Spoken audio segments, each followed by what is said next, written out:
नमस्कार विद्यार्थी मित्रांनो. यापूर्वी आपण उपास हा पु ल देशपांडे यांचा पाठ आपण स्लाईडच्या माध्यमातून त्याचा अभ्यास यापूर्वी केलेला आहेच. आज आपण उपास हा जो पु ल देशपांडे यांचा पाठ आहे त्या पाठावरील स्वाध्याय पाहणार आहोत. तुमच्या पाठ्यपुस्तकामध्ये यापूर्वी सुद्धा असणाऱ्या स्वाध्यायाचं महत्त्व मी वेळोवेळी अधोरेखित केलेलं आहे आणि तुम्हाला अशी एक विनंती आहे की स्लाईडवरती दिसणाऱ्या ज्या गोष्टी आहेत स्वाध्यायातल्या त्या गोष्टी तुम्ही परिपूर्णपणे वहीत लिहून घ्यायच्या आहेत, कारण स्वाध्याय अत्यंत अचूक पद्धतीने लिहिलेलं असणं हे फार महत्त्वाचं आहे. स्वाध्याय 1 पाठ्यपुस्तकाप्रमाणे पंतांची आस्था वाढू लागलेल्या गोष्टी.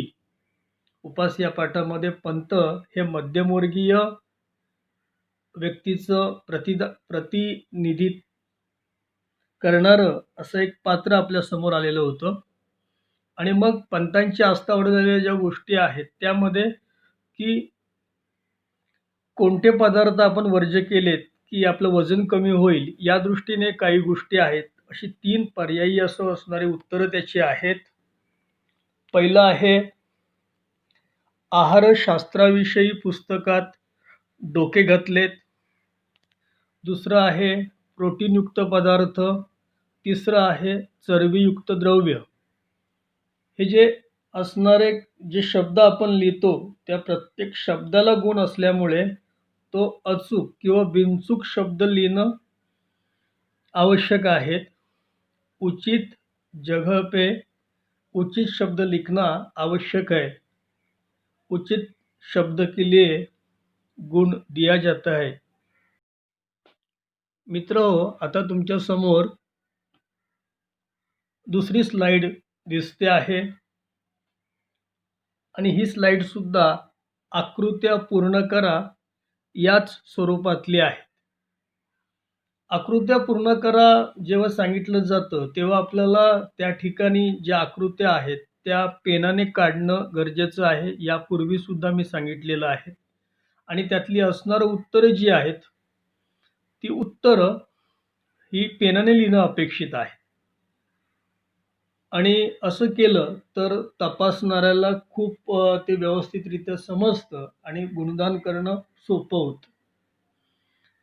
इथे आहे प्रश्न क्रमांक अ मधील आ विभाग तुमच्या पाठ्यपुस्तकाप्रमाणे.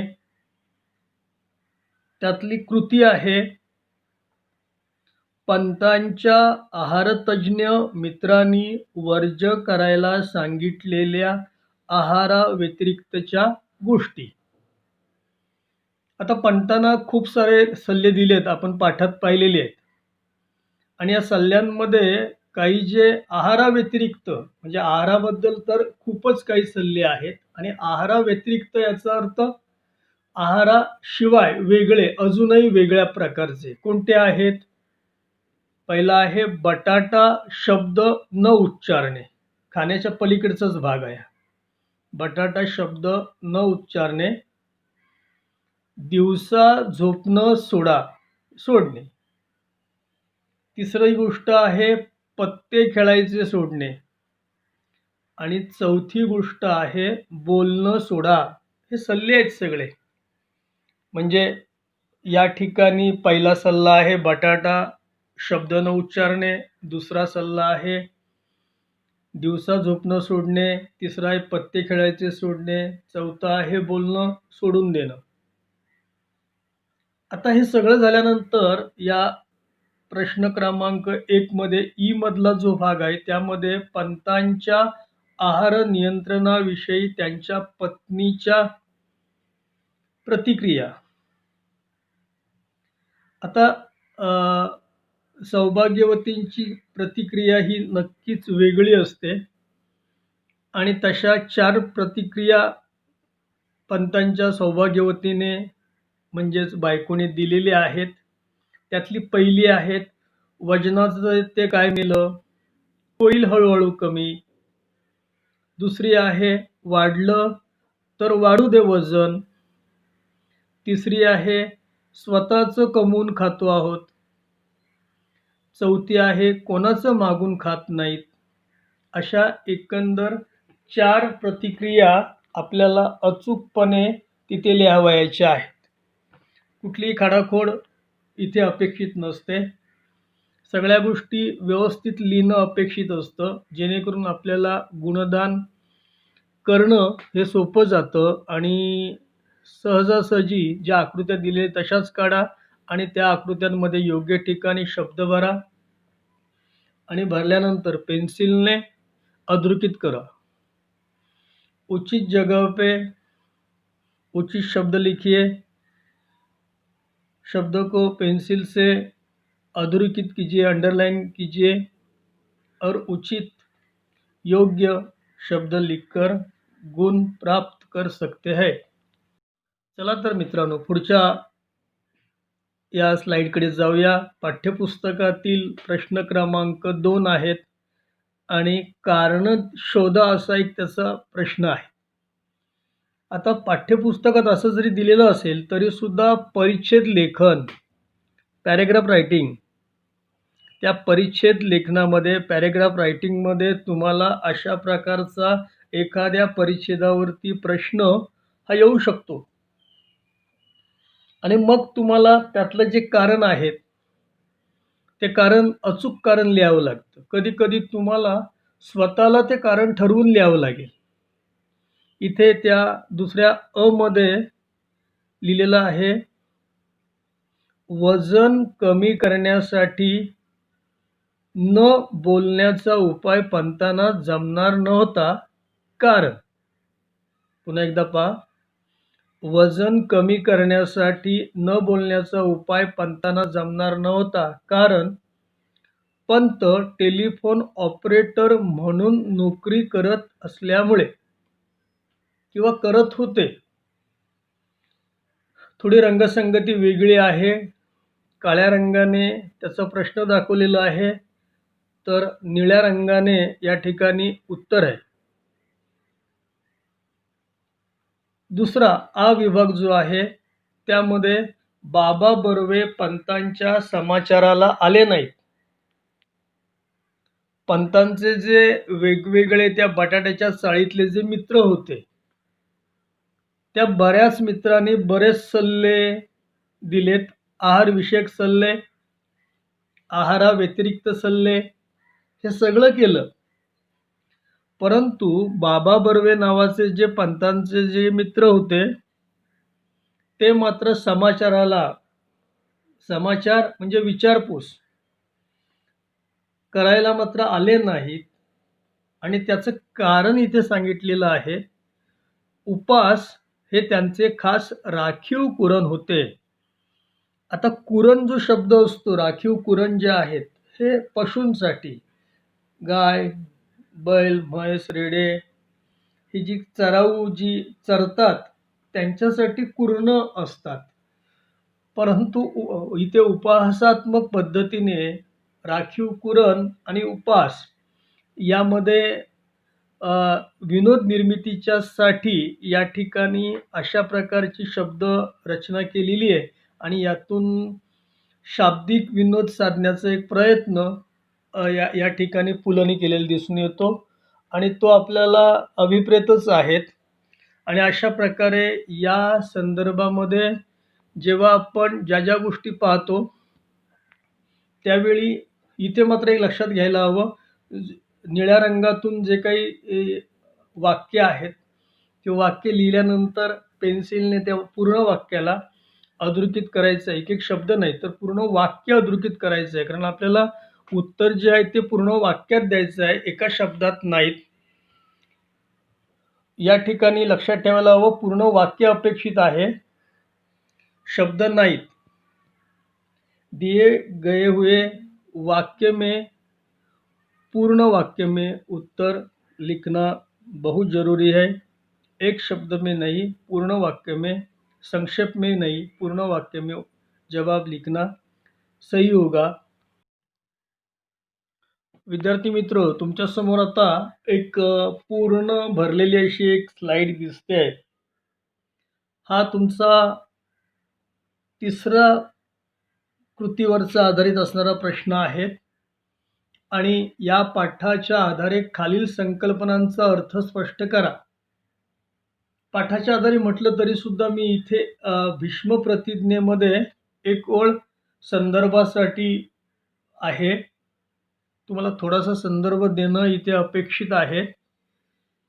महाभारतात पितामह म्हणून ओळख असलेल्या गंगापुत्र देवव्रत म्हणजेच भीष्माचार्यांनी एक अशी प्रतिज्ञा केली. ती प्रतिज्ञा अशी होती की मी आजन्म ब्रह्मचारी राहीन, अशी प्रतिज्ञा केलेली होती. त्यालाच भीष्म प्रतिज्ञा असं म्हटलं जातं. म्हणजे जेव्हा एखादी व्यक्ती आपल्या जीवनामध्ये काही प्रतिज्ञा करते आणि त्या प्रतिज्ञेशी ती ठाम राहते, त्यावेळी त्या प्रतिज्ञेला भीष्म प्रतिज्ञा, कारण ती त्याने आयुष्यभर पाळली, तर तशा प्रकारची प्रतिज्ञा घेणं आणि ती पाळणं यातला अर्थ अन्वयार्थ समजण्यासाठी भीष्म प्रतिज्ञा असं सांगितलेलं आहे. मात्र इथे पंतांनी मात्र वेगवेगळ्या प्रतिक्रिया जे त्यांचे मित्र होते त्यांच्या लक्षात घेऊन पंतांची भीष्म प्रतिज्ञा काय आहे ती आपण पाहूया. 2 महिन्यात 50 पौंड वजन कमी करून दाखवीन तर खरा. म्हणजे जेव्हा वजन वाढलेलं होतं, वजनक्षय सगळ्या गोष्टी निर्माण झाल्यानंतर, लोकांचे सल्ले ऐकल्यानंतर त्याने एक भीष्म प्रतिज्ञा केली. कोणती? की 2 महिन्यात 50 पौंड वजन कमी करून दाखवीन तर खरा, ही प्रतिज्ञा केली. म्हणजेच वजन कमी करण्याचा ठाम निश्चय केला. आता आपल्याला इथे या गोष्टी देण्याचं कारण काय?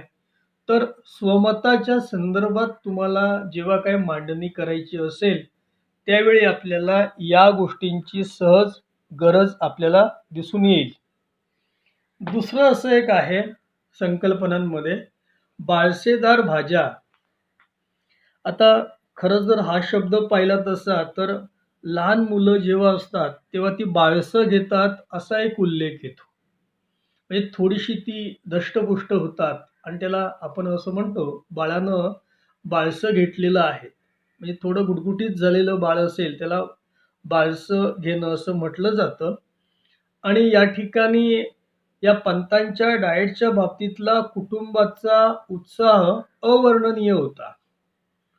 आता कुटुंब काय विचार करत होते की यांचं वजन कमी व्हावं यासाठी कुटुंबाकडून सुद्धा एक वेगळी उपाययोजना होती. रोज काही चमत्कारिक पदार्थ पानात पडायला लागलेत. पान या शब्दाचा अर्थ आहे जे आपण जेवणाचं ताट असतं, डिश असते, त्याला आपण पान असं म्हणतो. बाळसेदार भाज्यांची स्वयंपाकघरातून हकालपट्टी हाकलून दिलं. कोबी, कॉलीफ्लॉवर अशा बाळसेदार भाज्यांमुळे पंतांचं वजन वाढेल असे वाटल्यामुळे त्या भाज्या कुटुंबाने आणणे सोडून दिले. शिवाय वजन कमी व्हावे म्हणून शेवग्याच्या शेंगा, त्या सडपातळ असतात म्हणून, पडवळ, त्यानंतर भेंडी अशा सडपातळ बारीक दिसणाऱ्या पण त्यांचे गुणधर्म काय आहेत हे विचारात न घेता कोबी आणि कॉलीफ्लॉवर हे बाळसेदार थोडेसे जाडजूड असणाऱ्यामुळे थोडेसे ते टाळलेत आणि शेंगा, पडवळ, भेंडी हे त्या मानाने असणारे आपल्याला थोडेसे काटकुळे असणारे ज्या भाज्या आहेत याचा स्वीकार केला. इथे सुद्धा या ठिकाणी या भाज्यांच्या गोष्टीने चमत्कृती निर्माण करण्याचा आणि त्यातून विनोद करण्याचा प्रयत्न या ठिकाणी दिलेला आहे. या परिच्छेदांमध्ये जी काही मांडलेली मतं आहेत ती मतं आपण लिहून परिपूर्ण त्याची वाक्यरचना आपल्याला यायला हवी आणि अशी वाक्यरचना आली तर तुम्हाला लिहिताना खूप फायदा होऊ शकेल. परिच्छेद में दिए गए वाक्य अपने नोटबुक में अचूक यानी सही ढंग से लिखना लिखते रहोगे तो आपको बहुत फायदा हो जाएगा. चला तर मित्रांनो, त्याच प्रश्नातला खालील अ, पाठाच्या आधारे खालील संकल्पनांचा अर्थ स्पष्ट करा मधल्या दोघांचा आपण अर्थ पाहिला होता. अजून 2 संकल्पना त्यातल्या राहिलेल्या आहेत. त्यामध्ये एकाचं नाव आहे वजनाचा मार्ग भलत्याच काट्यातून जातो. आपल्याला माहिती आहे की पंतांनी रेल्वे प्लॅटफॉर्मवरच्या किंवा या ठिकाणी आपण ज्याला इराण्याच्या हॉटेलमध्ये सोय असायची की वजन करून पाहण्याचं वजन काटा असायचं. त्याच्यावरती केलेलं वजन होतं. वजन वाढल्यानंतर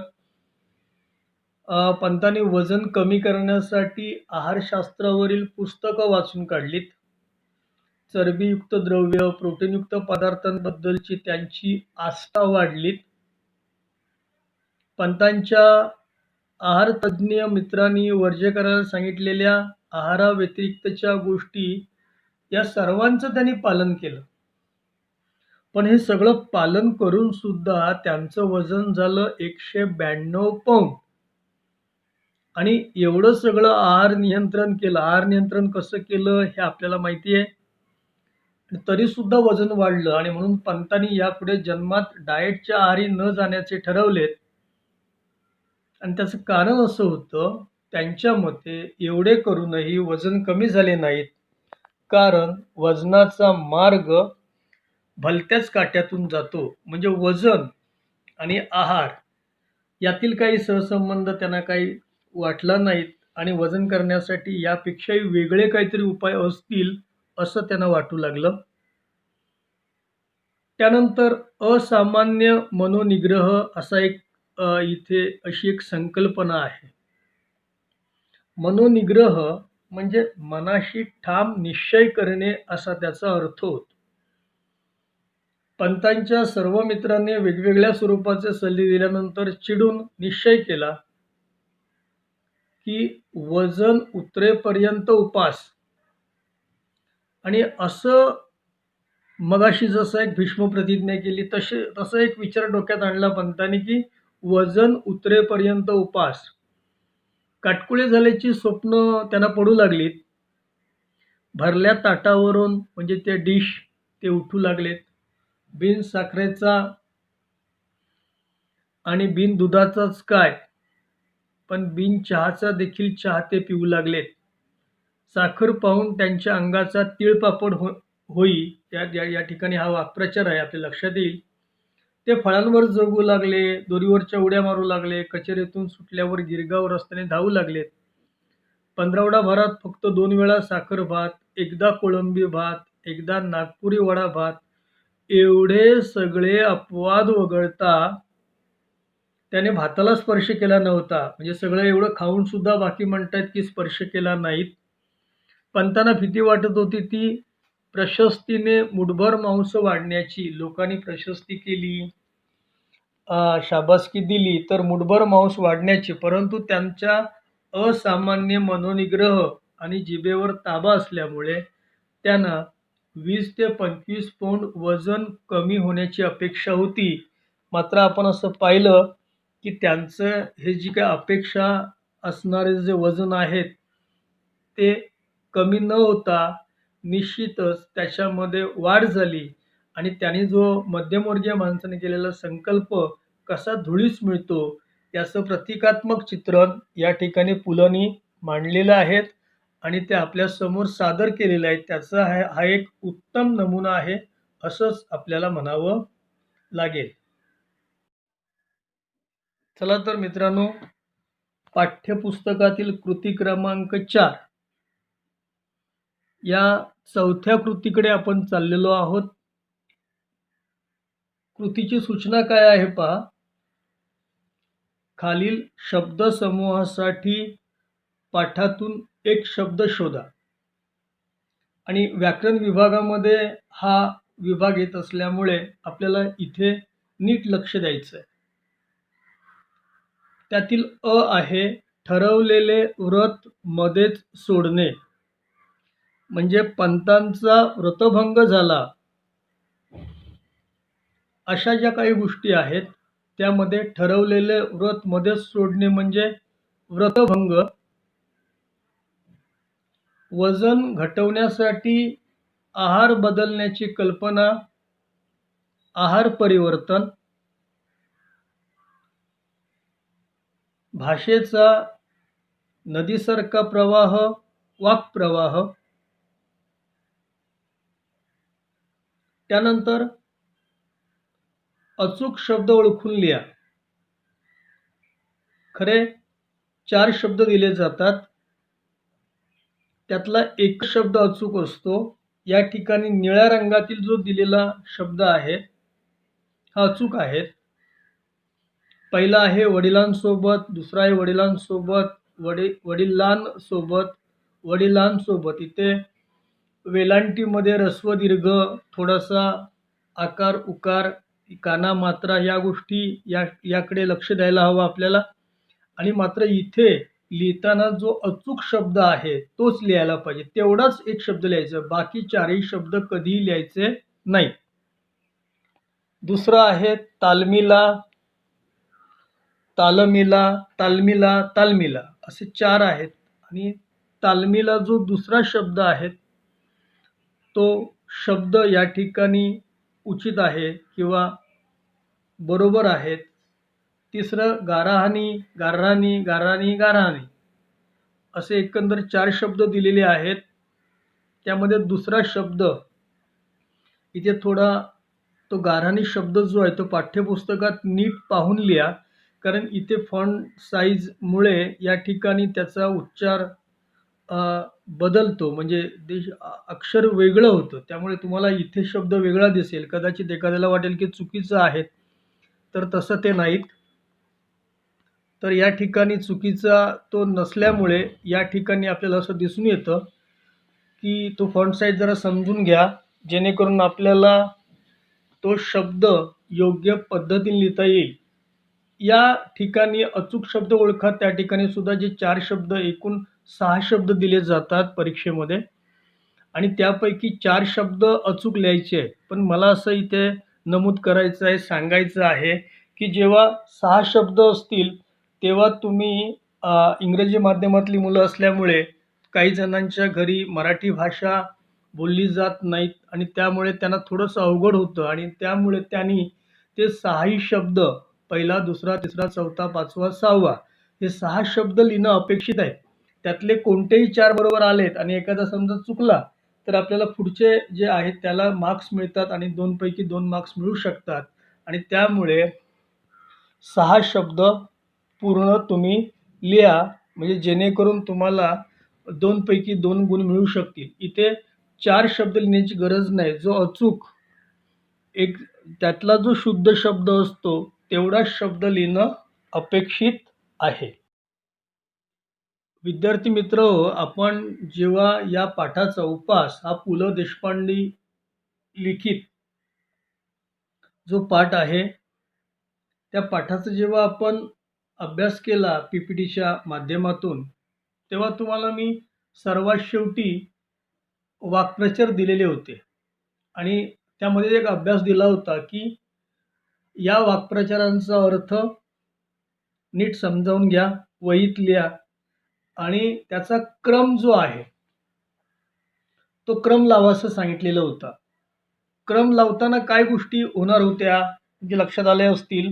जेव्हा आम्ही हा प्रश्न देतो तेव्हा त्यामागे आमची भूमिका अशी असते की विद्यार्थ्याने त्या पाठाचं वाचन करावं.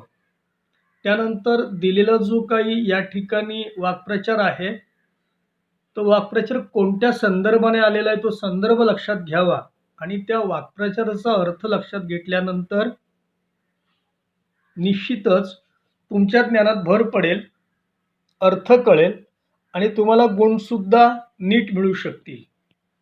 या ठिकाणी आपल्याला जे वाक्प्रचार दिलेले आहेत त्याचं वाचन मी करतोय, लक्ष द्या.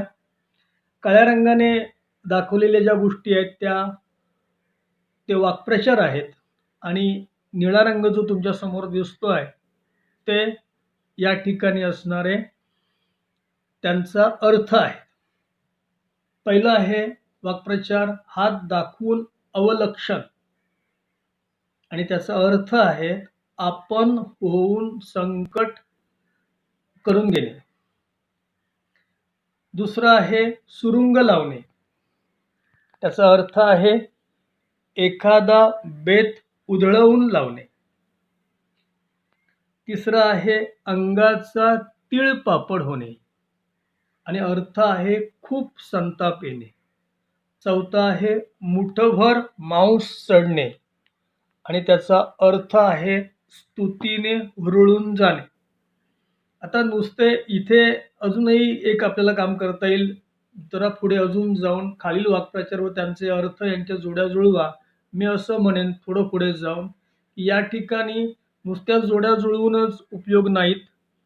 कधीतरी हा प्रश्न देतात, पण बऱ्याच वेळी त्या वाक्प्रचारांचा वाक्यात उपयोग करायला सांगतात. म्हणून आपण इथे जर हा अर्थ लक्षात घेऊन जर वाक्यात उपयोग केलात तर त्याला अधिक संयुक्तिक होईल, अधिक गोष्टी तुम्हाला त्या समजतील आणि अधिक चांगले मार्क्स मिळू शकतील.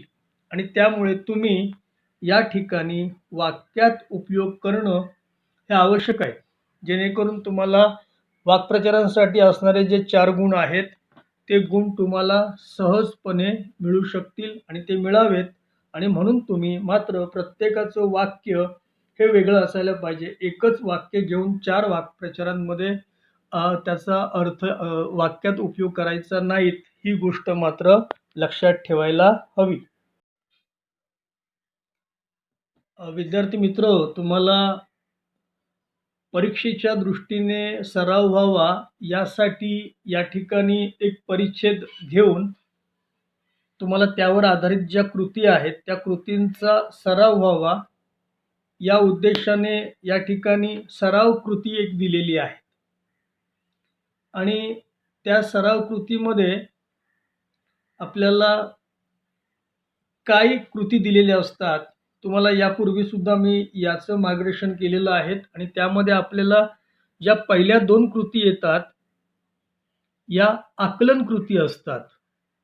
आता कारणे लिहा किंवा कोणते लिहा हे तुमच्या स्क्रीनवरती ज्या गोष्टी दिसत आहेत त्याला आपण आकलन कृती म्हणणार आहोत. म्हणजे उतारा वाचल्यानंतर तुम्हाला त्याचं किती आकलन होतं आहे हे पाहणं अपेक्षित आहे. म्हणजे असं की आधी सर्वात पहिल्यांदा इथे तुम्हाला मी पाठ्यपुस्तक पृष्ठ क्रमांक 11 वरील उतारा असं जेव्हा मी लिहितो तेव्हा इथे उतारा दिला जात नाही. म्हणजे परीक्षेला तो दिलाच जाईल, पण इथे स्लाईडची काही मर्यादा असल्यामुळे या ठिकाणी ती स्लाईडवरती दाखवता येत नाहीत. ज्यावेळी असा प्रश्न तुम्हाला दिला जातो तेव्हा तुम्ही पाठ्यपुस्तकातील पृष्ठ क्रमांक 11 वर जायचं आहे आणि तिथे पहिला दिवस सुरळीत गेला पासून परत ऑर्डर दिली इथपर्यंतचा जो भाग आहे, इथपर्यंतचा जो उतारा आहे त्या उताराचे सखोल वाचन करायचे आहे. आणि असं वाचन केल्यानंतर तुमच्या असं लक्षात येईल की हे वाचन केल्यानंतर ज्या काही कृती विचारलेल्या आहेत त्यामध्ये पहिली कृती विचारलेली आहे कारण लिहा आणि त्यावर आधारित हे जे सगळे प्रश्न जे असतात, सगळ्या ज्या कृती असतात ह्या दिलेल्या उतार्यावर आधारित असतात. आणि म्हणून पहिल्यांदा म्हटलेलं आहे कचेरीत अण्णाने पार्टी दिली. कारण त्याचं कारण शोधायचं ते उतार्यात असणार आहे. त्याला प्रमोशन मिळाले होते म्हणून. आता हे आपलं उत्तर आहे आणि त्यामुळे त्याला आपण अधोरेखित करणार कारण त्याला प्रमोशन मिळाले होते म्हणून. दुसरं, पंतांना मिठाई गोड लागत नव्हती कारण. त्याचं कारण त्यांनी सांगितलेलं आहे आचार्याने मिठाईत साखर न घालता साखरेत मिठाई घातली होती, त्यामुळे घासाघासा गणिक सहस्रावधी कॅलरीज पोटात चालल्या होत्या. आणि म्हणूनच या ठिकाणी आपल्याला हे जे असणारं विधान आहे ते अधोरेखित करायला हवं.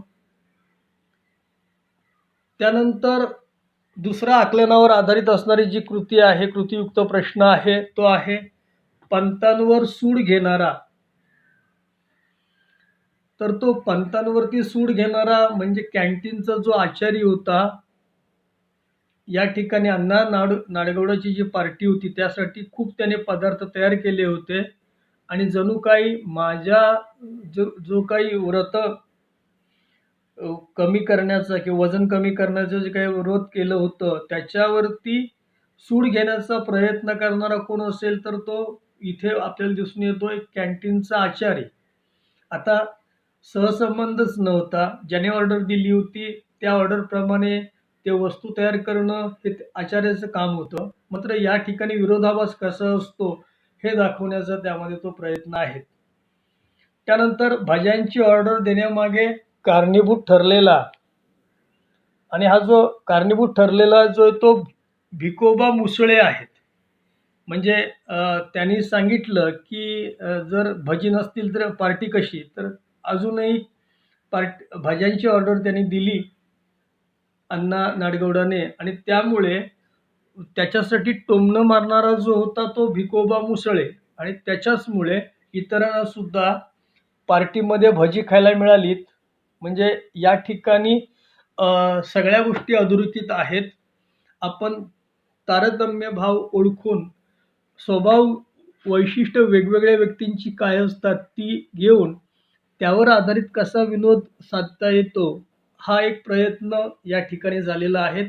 आणि त्या प्रयत्नांमध्ये म्हणजे आपण नुसती उत्तरं तर लिहायची आहेतच, पण उत्तरं लिहिताना सुद्धा त्या पाठामध्ये शिरून कुठलं पात्र काय करतं आणि कशाशी त्याचा स्वभाव कशाशी निगडीत आहेत हे सुद्धा पाहणं आवश्यक आहे. चला तर विद्यार्थी मित्रांनो, तुमच्या या उपास या पाठावरील आधारित जो स्वाध्याय आहे त्या स्वाध्यायातील शेवटची स्लाईड तुमच्या समोर आहे. आणि मुद्दाम प्रत्येक वेळी मी जेव्हा शेवटची स्लाईड असते त्यावेळी जर या ठिकाणी स्वमताचा प्रश्न घेतला असेल तर तो त्याचा पृष्ठ क्रमांक पाठ्यपुस्तक पृष्ठ क्रमांक 11 वरील उतारा पहिला दिवस सुरळीत गेला, परत ऑर्डर दिली. आता इथे स्वमत आहेत.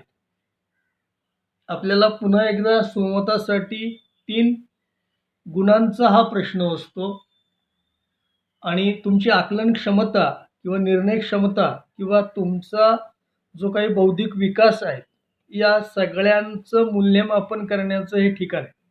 आणि त्यामुळे मी तुम्हाला प्रत्येक वेळी सांगतोय ज्यावेळी तुम्हाला मी स्वमत दिलंय तेव्हा की हे फक्त एक दिशादर्शक आहेत, एक मॉडेल आहे. पण तुमचे विचार याहीपेक्षा वेगळे असू शकतील. वेगळे विचार मांडण्याची तुम्हाला नक्की तुमच्याकडे क्षमता असेल आणि ते तुम्ही मांडू शकता. हे फक्त गाईडलाईन्स ज्याला म्हणतो तशा प्रकारची गाईडलाईन्स आहे फक्त. ती लक्षात घ्या. असंच्या असं उत्तर लिहू नका. खरं ते स्वमत द्यायचं नसतं, परंतु विद्यार्थ्यांना थोडंसं तरी त्याची गाईडलाईन्स त्याची कल्पना यावी स्वमत कसं लिहितात. आणि तुम्हाला मात्र स्वमत लिहित असताना तुमच्याकडून ही अपेक्षा आहे की हे लेखन व्हायला पाहिजे. त्याचं कारण असं की तुम्हाला बरेच शब्द मराठीतले थोडेसे काठिण्य पातळीचे वाटतात आणि ते लिहून लिहून सरावाने तुम्हाला सहज लिहिता येतील. काय होतं स्वमत पाहूया. पंतांच्या व्रतभंगाचा प्रसंग तुमच्या शब्दात रेखाटा. म्हणजे त्यांचा व्रतभंग कसा झाला हा तुम्हाला कसा भावला आणि त्यातून तुम्हाला काय वाटलं ते लिहायचं. त्यामध्ये त्याचं दिलेलं उत्तर असं आहे. पंतांनी वजन कमी करण्याची भीष्म प्रतिज्ञा केली.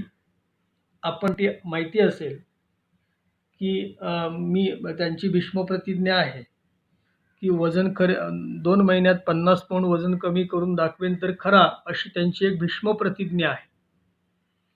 आणि ही केल्यानंतर आहारशास्त्राच्या पुस्तकांचं त्यांनी वाचन सुरू झाले. मित्रमंडळीने डाएटचे सल्ले दिले खरे, परंतु पंतांनी ऐकावे जनाचे करावे मनाचे हे सूत्र अंगीकारले.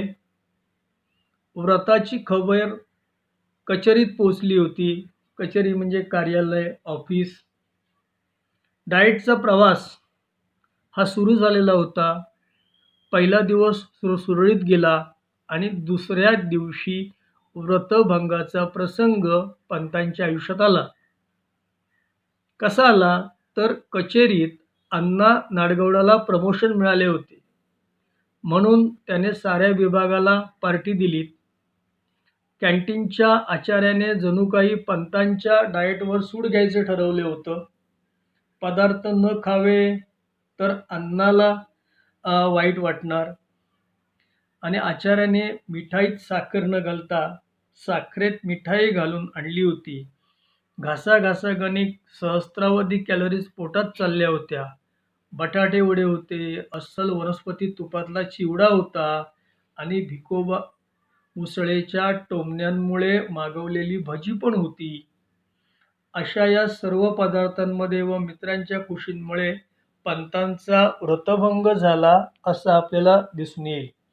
कारण त्यांनी जे काही आहार परिवर्तन किंवा वजन कमी करण्याचा जो काही व्रत केलेलं होतं, त्या व्रताला पहिल्या दिवशीपासूनच सुरुंग लागत होते, आणि असं करता करता त्यांचं वजन कमी न होता ते वजन वाढतं असं आपल्याला या पाठाच्या शेवटी दिसतं.